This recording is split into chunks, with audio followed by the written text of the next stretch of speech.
ಬಂಧುಗಳೇ ನಮಸ್ಕಾರ. ನಾನು ನಿಮ್ಮ LG1 KRS ಪಕ್ಷದ ರಾಜ್ಯ ಜಂಟಿ ಕಾರ್ಯದರ್ಶಿ. ಇವತ್ತಿನ ಲೈವ್ ವಿಚಾರ ನಿಮ್ಗಾಲೇ ಗೊತ್ತಾಗಿರ್ಬೋದು. ಏನು ಬೆಸ್ಕಾಮ್ ಪ್ರತಿ ಯೂನಿಟ್ಗೆ 56 ಪೈಸಾ ಹೆಚ್ಚಳವನ್ನು ಮಾಡಿದೆ. ಅಂದರೆ ಬೆಂಗಳೂರು ಸುತ್ತಮುತ್ತ, ಬೆಂಗಳೂರು, ರಾಮನಗರ, ಬೆಸ್ಕಾಮ್ ಎಲ್ಲೆಲ್ಲಿ ಬರುತ್ತೋ ಅಲ್ಲೆಲ್ಲ ಭಾಗದಲ್ಲಿ ಸುಮಾರು ಯೂನಿಟ್ಗೆ ಏಪ್ರಿಲ್ 1ರಿಂದ ಜಾರಿಗೆ ಬರುವಂತೆ 56 ಪೈಸೆಯನ್ನು ಹೆಚ್ಚಳ ಮಾಡಿದೆ. ಅದೇ ರೀತಿಯಾಗಿ ಮೈಸೂರಿನ ಸೆಸ್ಕಾಮ್ ಏನು ಚಾಮುಂಡೇಶ್ವರಿ ಎಲೆಕ್ಟ್ರಿಕ್ ಸಪ್ಲೈ ಅವರು 19 ಪೈಸೆಯನ್ನು ಮಾಡಿದ್ದಾರೆ. ವಿವಿಧ ಮೆಸ್ಕಾಮು ಅವರು ಇವರೆಲ್ಲ ಸೇರಿ 9 ಪೈಸಾ, 6 ಪೈಸಾ, 8 ಪೈಸಾ ಅನ್ನೋ ರೀತಿಯಾಗಿ ಹೆಚ್ಚಳವನ್ನು ಮಾಡಿದ್ದಾರೆ. ರಾಜ್ಯ ಸರ್ಕಾರ ಏನು 2023ರಲ್ಲಿ ಅಧಿಕಾರಕ್ಕೆ ಬಂದಂತಹ ಕಾಂಗ್ರೆಸ್ ಸರ್ಕಾರ ಉಚಿತ ವಿದ್ಯುತ್, ರಾಜ್ಯದ ಜನರಿಗೆ ಉಚಿತವಾಗಿ ವಿದ್ಯುತ್ನ ಕೊಡ್ತೀವಿ ಅಂತ ಹೇಳಿ ಒಂದು ಕಡೆ ಉಚಿತ ಅಂತ ಹೇಳಿದ್ರು.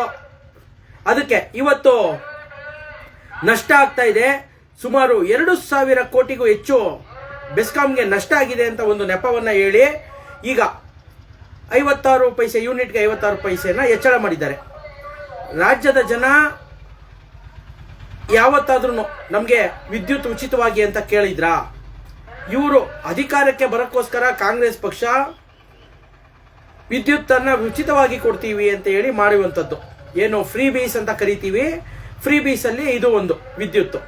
ಆದರೆ ಒಂದು ಮೂಲಭೂತ ಸೌಕರ್ಯಗಳಲ್ಲಿ ಜನ ಜೀವನ ಮಾಡೋದಕ್ಕೆ ವಿದ್ಯುತ್ ಬೇಕೇ ಬೇಕು. ಆ ನಿಟ್ಟಿನಲ್ಲಿ ಮೂಲಭೂತ ಸೌಕರ್ಯಗಳನ್ನು ಕಲ್ಪಿಸುವಂಥ ವ್ಯವಸ್ಥೆ ರಾಜ್ಯ ಸರ್ಕಾರಗಳು ಯಾವುದೇ ಇರ್ಬೋದು ಮಾಡಬೇಕು. ಆ ನಿಟ್ಟಿನಲ್ಲಿ ಇವರು ಒಂದು ಉಚಿತ ಅಂತ ಹೇಳಿದ್ರು. ಅದಾದ ನಂತರ ಈ ಕಳೆದ 3 ವರ್ಷಗಳಲ್ಲೇನೆ ಸುಮಾರು 2 ಬಾರಿ ವಿದ್ಯುತ್ ದರವನ್ನು ಏರಿಕೆ ಮಾಡಿದ್ದಾರೆ. ಒಂದು ಕಡೆ ಕಮರ್ಷಿಯಲ್ ಅಂತ ಹೇಳಿ ಇಂಡಸ್ಟ್ರೀಸ್ಗೆ ಯಾರ್ಯಾರು ಕೈಗಾರಿಕೆ ಪ್ರದೇಶದಲ್ಲಿರೋ ಕೈಗಾರಿಕೆಗಳನ್ನು ನಡೆಸ್ತಾರೆ ಅಂಥವ್ರಿಗೆ ಒಂದು ಸಲ ಏರಿಕೆ ಮಾಡಿದ್ರು. ಅದೇ ರೀತಿಯ ಗೃಹ ಬಳಕೆಗೂ 1 ಬಾರಿ ಏರಿಕೆ ಮಾಡಿದ್ದು. ಈಗ ಮತ್ತೆ 2,000 ಕೋಟಿ ಏನು ಅಲ್ಲಿ ಈಗ ಸರಿದೂಗಬೇಕು ಅಂತೇಳಿ ಆಗಿರುವಂಥ ನಷ್ಟವನ್ನು ಸರಿದೂಗೋದಕ್ಕೆ ರಾಜ್ಯದ ಜನರ ಮೇಲೆ ಬರೆಯನ್ನು ಎಳೆಯೋದಕ್ಕೆ ಹೊರಟಿರುವಂಥದ್ದು ಬೆಸ್ಕಾಂ. ಇವತ್ತು ಬೆಸ್ಕಾಮಲ್ಲಿ ಆಗ್ತಾ ಇರುವಂಥ ಅಕ್ರಮಗಳು, ಭ್ರಷ್ಟಾಚಾರಗಳನ್ನ ನಿಲ್ಲಿಸಿದ್ರೆ ಬಹುತೇಕವಾಗಿ ಇವತ್ತೇನು ಉಚಿತವಾಗಿ ಕೊಡ್ತಾ ಇದ್ದಾರಲ್ಲ, ಅಲ್ಲಿ ಭ್ರಷ್ಟಾಚಾರ ನಿಂತಿದ್ದಿದ್ರೆ ಕೈಗಾರಿಕಾ ಪ್ರದೇಶಕ್ಕೂ ಒಂದಿಷ್ಟು ಯೂನಿಟ್ಗಳನ್ನು ಉಚಿತವಾಗಿ ವಿದ್ಯುತ್ನ ನಾವು ಕೊಡ್ಬೋದಿತ್ತು.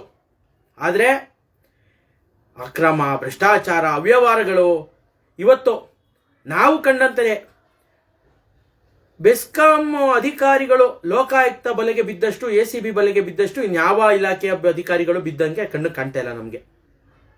ಕರ್ನಾಟಕ ರಾಷ್ಟ್ರ ಸಮಿತಿ ಪಕ್ಷವೇ ನಾವೇನೆ ಮುಂದೆ ನಿಂತು ಸುಮಾರು ಒಂದು 3-4 ಬೆಸ್ಕಾಂ ಅಧಿಕಾರಿಗಳನ್ನ ಲೋಕಾಯುಕ್ತಕ್ಕೆ ಟ್ರ್ಯಾಪ್ ಮಾಡಿಸಿದ್ದೀವಿ.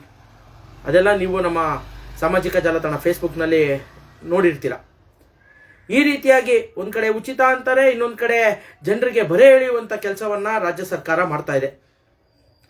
ಅಂಡರ್ಗ್ರೌಂಡ್ ಕೇಬಲಿಂಗು ಏನು UGಗಳನ್ನು ಎಲ್ಲ ಅಂಡರ್ಗ್ರೌಂಡಲ್ಲಿ ಕೇಬಲ್ಗಳನ್ನು ಹಾಕ್ತೀವಿ ಅಂತ ಹೇಳಿ ಹೊರಟಂತಹ ಬೆಸ್ಕಾಂನವರು ಎಲ್ಲೆಲ್ಲಿ ಮಣ್ಣು ಏನು ಅಂಡರ್ಗ್ರೌಂಡ್ ಕೇಬಲ್ ಮಾಡಬೇಕಾದ್ರೆ ಮಣ್ಣು ಎಲ್ಲಿ ಸಿಗುತ್ತೋ ಅಲ್ಲಿ ಸರಾಗವಾಗಿ ಹೋಗುತ್ತೆ, ಅಲ್ಲಿ ಕೇಬಲಿಂಗ್ಗಳನ್ನು ಮಾಡ್ಬೋದು.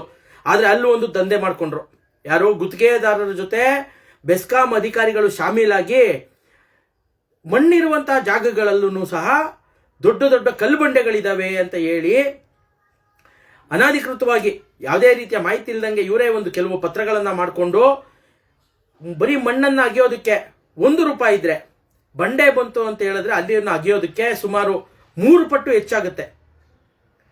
1 ರೂಪಾಯಿ ಇರೋ ಜಾಗದಲ್ಲಿ 3 ಪಟ್ಟು ಅಂದರೆ 3, 4, 5 ರೂಪಾಯಿ ಆಗುತ್ತೆ. ಯಾಕೆಂದರೆ ಅದನ್ನು ಬಂಡೆನ ಹೊಡಿಬೇಕಲ್ಲ. ಈ ರೀತಿಯಾಗಿ ಲೂಟಿಯನ್ನ ಬೆಸ್ಕಾಂ ಅಧಿಕಾರಿಗಳು ಮಾಡಿರುವಂಥದ್ದು. ಇವೆಲ್ಲವೂ ನಿಂತಿದ್ದಿದ್ರೆ ಇವತ್ತು ದರ ಏರಿಕೆ ಆಗ್ತಾ ಇರಲಿಲ್ಲ.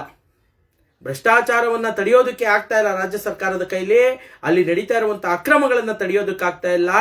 ಆದರೆ ಜನರ ಮೇಲೆ ದಿನನಿತ್ಯ ಅವರು ಜೀವನ ನಡೆಸೋದಕ್ಕೆ ಆಗದಂಗೆ ಈ ಇವತ್ತಿನ ರಾಜ್ಯ ಸರ್ಕಾರ ಮಾಡ್ತಾ ಇದೆ. ಈ ವಿಚಾರವಾಗಿ ಕರ್ನಾಟಕ ರಾಷ್ಟ್ರ ಸಮಿತಿ ಪಕ್ಷ ಏನು ಬೆಸ್ಕಾಂ ದರ ಏರಿಕೆ ಮಾಡಿದೆ ಅದನ್ನ ತೀವ್ರವಾಗಿ ಖಂಡಿಸುತ್ತೆ. ಮತ್ತು ಇದಕ್ಕೆ ಇವರು ಏನಾದರೂ ಇದನ್ನ ವಾಪಸ್ ಪಡೀಲಿಲ್ಲ ಅಂತ ಹೇಳಿದ್ರೆ ಮುಂದಿನ ದಿನದಲ್ಲಿ ಒಂದು ದೊಡ್ಡ ಮಟ್ಟದ ಹೋರಾಟವನ್ನ ಕರ್ನಾಟಕ ರಾಷ್ಟ್ರ ಸಮಿತಿ ಪಕ್ಷ ಮಾಡುತ್ತೆ. ಈ ಮುಖಾಂತರ ರಾಜ್ಯ ಸರ್ಕಾರಕ್ಕೆ ನಾವು ಒಂದು ಎಚ್ಚರಿಕೆಯನ್ನ ಕೊಡ್ತಾ ಇದ್ದೀವಿ. ಈ ಕೂಡಲೇ ನೀವು ಏರಿಕೆ ಮಾಡಿರುವಂತಹ ದರವನ್ನು ಹಿಂಪಡಿಬೇಕು. ಇಲ್ಲವಾದರೆ ಕರ್ನಾಟಕ ರಾಷ್ಟ್ರ ಸಮಿತಿ ಪಕ್ಷ ಒಂದು ಉಗ್ರವಾದಂತಹ ಹೋರಾಟವನ್ನು ನಾವು ಮಾಡೇ ಮಾಡ್ತೀವಿ, ಪ್ರತಿಭಟಿಸಲೇಬೇಕು. ಪ್ರಜಾಪ್ರಭುತ್ವದಲ್ಲಿ ಜನರಿಗೆ ಆಗ್ತಾ ಇರುವಂತಹ ಮೋಸವನ್ನು ತಡೆಗಟ್ಟುವಲ್ಲಿ ನಾವು, ಯಾಕೆಂದ್ರೆ ಇವತ್ತು ವಿರೋಧ ಪಕ್ಷವಾಗಿ ಕರ್ನಾಟಕ ರಾಷ್ಟ್ರ ಸಮಿತಿ ಪಕ್ಷ ಮಾತ್ರನೇ ರಾಜ್ಯದಲ್ಲಿ ಕೆಲಸ ಮಾಡ್ತಾ ಇರುವಂಥದ್ದು. ಹಾಗಾಗಿ ಇವತ್ತು ಏನು ರಾಜ್ಯದ ಜನರಿಗಾಗಿರುವಂತಹ ಈ ಬೆಲೆ ಏರಿಕೆಯನ್ನ ಈ ಕೂಡಲೇ ನೀವು ಹಿಂಪಡಿಬೇಕು. ಇಲ್ದಿದ್ರೆ ಒಂದು ದೊಡ್ಡ ಮಟ್ಟದ ಹೋರಾಟವನ್ನು ಕರ್ನಾಟಕ ರಾಷ್ಟ್ರ ಸಮಿತಿ ಪಕ್ಷ ರೂಪಿಸುತ್ತೆ. ಬೆಸ್ಕಾಂ ಕಚೇರಿಗೆ ಎಲ್ಲೆಲ್ಲಿ ಬೆಸ್ಕಾಂ ಕಚೇರಿಗಳಿದಾವೋ ಅಲ್ಲಲ್ಲಿ ಕಚೇರಿಗಳಿಗೆ ಮುತ್ತಿಗೆ ಹಾಕುವಂತ ಕೆಲಸವನ್ನ, ಇಂಧನ ಸಚಿವರಿಗೆ ಮುತ್ತಿಗೆ ಹಾಕುವಂತ ಕೆಲಸವನ್ನ ಕರ್ನಾಟಕ ರಾಷ್ಟ್ರ ಸಮಿತಿ ಪಕ್ಷ ಮಾಡುತ್ತೆ. ಈ ಕೂಡಲೇ ಈ ದರವನ್ನ ಹಿಂಪಡಿಬೇಕು ಅಂತೇಳಿ ಕರ್ನಾಟಕ ರಾಷ್ಟ್ರ ಸಮಿತಿ ಪಕ್ಷ ಆಗ್ರಹ ಮಾಡುತ್ತೆ. ಬಂಧುಗಳೇ, ನಮ್ಮ ಹೋರಾಟಗಳನ್ನು ನೀವೆಲ್ಲ ಬೆಂಬಲಿಸ್ತಾ ಇದ್ದೀರಾ. ದಯಮಾಡಿ ಹೆಚ್ಚಿನ ಸಂಖ್ಯೆಯಲ್ಲಿ ಇದನ್ನ ವಿಡಿಯೋನ ಶೇರ್ ಮಾಡುವ ಮುಖಾಂತರ ಮತ್ತೆ ಮುಂದಿನ ದಿನದಲ್ಲಿ ನಾವು ರೂಪಿಸುವಂತಹ ಏನು ಹೋರಾಟ ಅಥವಾ ಪ್ರತಿಭಟನೆಗೆ ನೀವೆಲ್ಲರೂ ರಾಜ್ಯದ ಜನ ನಮ್ಮ ಜೊತೆ ಕೈ ಜೋಡಿಸಬೇಕು. ಏನು ಈ ರಾಜ್ಯ ಸರ್ಕಾರಗಳು ಜನರ ಪರವಾಗಿ ಕೆಲಸ ಮಾಡಬೇಕಾಗಿರುವಂತಹ ರಾಜ್ಯ ಸರ್ಕಾರಗಳು ಜನವಿರೋಧಿ ಕೆಲಸಗಳನ್ನ ಮಾಡ್ತಾ ಜನವಿರೋಧಿಯಾಗಿ ನಡವಳಿಕೆಗಳನ್ನ ತೋರಿಸ್ತಾ ಇರುವಂತವರ ವಿರುದ್ಧ ನೀವೆಲ್ಲರೂ ಒಗ್ಗಟ್ಟಿನಿಂದ KRS ಪಕ್ಷವನ್ನು ಬೆಂಬಲಿಸುವ ಮೂಲಕ ರಾಜ್ಯದ ಜನರು ರಾಜ್ಯ ಸರ್ಕಾರಕ್ಕೆ, ಕಾಂಗ್ರೆಸ್ ಸರ್ಕಾರಕ್ಕೆ ಒಂದು ಎಚ್ಚರಿಕೆಯನ್ನು ಕೊಡಬೇಕು. ಯಾಕೆಂದ್ರೆ ಇವತ್ತು ಬರೀ ಬೆಸ್ಕಾಂಗೆ ಮಾಡಿದರೆ, ನಾಳೆ ಇನ್ನೊಂದು ಆಲೆ BWSSB ಕುಡಿಯುವ ನೀರಿಗೆ ಏರಿಕೆ ಆಗಿದೆ. ಈ ರೀತಿಯಾಗಿ ದಿನನಿತ್ಯ ಮನುಷ್ಯ ಬದುಕೋದಕ್ಕೇನೆ ಕಷ್ಟವಾಗುವಂತಹ ಪರಿಸ್ಥಿತಿಯನ್ನ ನಿರ್ಮಾಣ ಮಾಡ್ತಾ ಇರುವಂತಹ ರಾಜ್ಯ ಸರ್ಕಾರದ ವಿರುದ್ಧ ನಾವು ಈ ಕೂಡಲೇ ಎಚ್ಚೆತ್ಕೋಬೇಕು. ಇವ್ರ ಗ್ಯಾರಂಟಿಗಳ ಬಗ್ಗೆ, ಇವ್ರು ಗ್ಯಾರಂಟಿ ಕೊಟ್ಟಿದ್ದಾರೆ ಯಾರಿಗೆ? ಎಲ್ಲ ಕೊಟ್ಟಿರುವಂತದ್ದು ಖಂಡಿತವಾಗ್ಲೂ ಅದು ಮೂಲಭೂತ ಸೌಕರ್ಯಗಳು ಕೊಡಲೇಬೇಕಾಗಿರುವಂತದ್ದು. ಆ ಕಾರಣದಿಂದಾದ್ರೂ ನಾವು ಯಾಕೆಂದ್ರೆ ಕರ್ನಾಟಕ ರಾಷ್ಟ್ರ ಸಮಿತಿ ಪಕ್ಷ ಉಚಿತ ಏನು ಗ್ಯಾರಂಟಿಗಳ ಬಗ್ಗೆ ನಮ್ದು ಯಾವುದೇ ರೀತಿಯ ತಕರಾರಿಲ್ಲ. ಯಾಕೆ ಅಂದ್ರೆ ಆ ಕಾರಣದಿಂದಾದ್ರೂ ಒಂದು 2% 3% ಭ್ರಷ್ಟಾಚಾರ ಕಮ್ಮಿ ಆಗಿದೆ. ಲೂಟಿ ಆಗುವಂತ ಹಣವನ್ನ ಇಲ್ಲಾದ್ರೂ ವಿನಿಯೋಗ ಆಗಿದೆ ಅನ್ನುವಂಥದ್ದನ್ನ ನಾವು ನೋಡ್ತಾ ಇದ್ದೀವಿ. ದೊಡ್ಡ ಮಟ್ಟದ ನಷ್ಟ ಅಂತೂ ರಾಜ್ಯ ಸರ್ಕಾರಕ್ಕೆ ಇವ್ರು ಕೊಟ್ಟಿರುವಂತಹ ಉಚಿತದಿಂದ ಯಾವುದೇ ರೀತಿಯ ದೊಡ್ಡ ಮಟ್ಟದ ನಷ್ಟ ಆಗಿಲ್ಲ.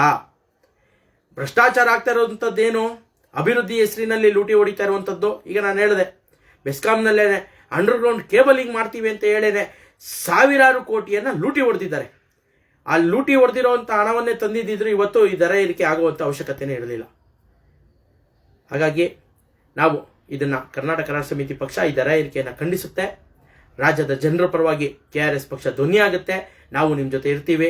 KRS ಪಕ್ಷವನ್ನ ತಾವೆಲ್ಲರೂ ಬೆಂಬಲಿಸಬೇಕು. ಯಾರ್ಯಾರು ಈ ವಿಡಿಯೋವನ್ನು ನೋಡ್ತಾ ಇದ್ದೀರಾ, ಇನ್ನೂ ಮೆಂಬರ್ ಆಗಿಲ್ಲ ಅಂದ್ರೆ, KRS ಪಕ್ಷದ ಸದಸ್ಯತ್ವವನ್ನು ಪಡೆದಿಲ್ಲ ಅಂದ್ರೆ ದಯಮಾಡಿ KRS ಪಕ್ಷದ ಸದಸ್ಯತ್ವವನ್ನು ಪಡೆಯಿರಿ. ನೀವು ಎಲ್ಲ ಸೇರಿ ಒಳ್ಳೆಯ ಸಮೃದ್ಧಿಯಾಗಿರುವಂತಹ ಕರ್ನಾಟಕವನ್ನ, ಇವತ್ತು ಭ್ರಷ್ಟಾಚಾರದಿಂದ ಕೂಡಿರುವಂತಹ ಕರ್ನಾಟಕವನ್ನ, ಭ್ರಷ್ಟಾಚಾರ ಮುಕ್ತ ಕರ್ನಾಟಕವನ್ನಾಗಿ ನಿರ್ಮಾಣ ಮಾಡೋಣ. ನೀವೆಲ್ಲರೂ ನಮ್ಮ ಜೊತೆ ಕೈ ಜೋಡಿಸಬೇಕು ಅಂತ ಹೇಳಿ ನಾನು ಮತ್ತೊಮ್ಮೆ ಕಳಕಳಿಯಿಂದ ಮನವಿ ಮಾಡ್ತೀನಿ. ಅದೇ ರೀತಿಯಾಗಿ ಮತ್ತೆ ಏನು ರಾಜ್ಯ ಸರ್ಕಾರ ಬೆಸ್ಕಾಂ ಇವತ್ತು ದರವನ್ನು ಹೆಚ್ಚಿಸಿದೆ, ಅದನ್ನ ಖಂಡಿಸುತ್ತೆ KRS ಪಕ್ಷ. ನಮಸ್ಕಾರ.